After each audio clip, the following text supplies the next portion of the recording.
Panitia penyelenggara ajang balap kapal cepat F1 Powerboat Lake Toba 2023 menyiapkan tim medis yang tergabung pada tim Trauma Center.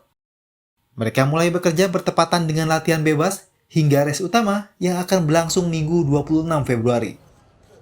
Tim Trauma Center yang dipimpin oleh Kepala Medis F1 Powerboat Indonesia, Dr. Stephen Anthony, bersama 60 dokter spesialis siap bergerak cepat untuk melakukan penanganan medis saat insiden terjadi. Sebanyak 3 mobil ambulans pun telah disiapkan dengan alat medis lengkap.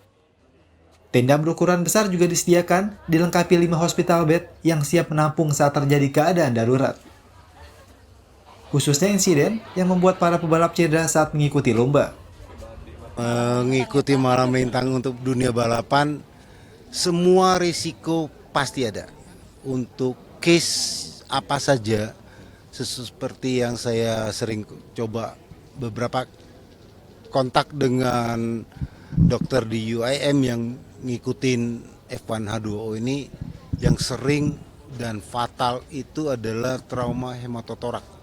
Jadi itu hematotorak itu yang fatal. Apa standar yang ditetapkan oleh F1 semaksimal mungkin kita cukupi. Jadi hampir sepertiga alat-alat di Adam Malik, terutama dari emergensi, kebetulan saya kepala emergensi, sudah kita pindahkan ke Bali G nih.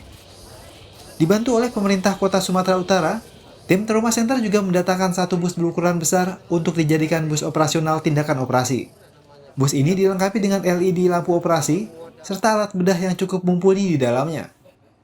Dinita Niken, Ian Faris, Kompas TV, Kabupaten Toba, Sumatera Utara.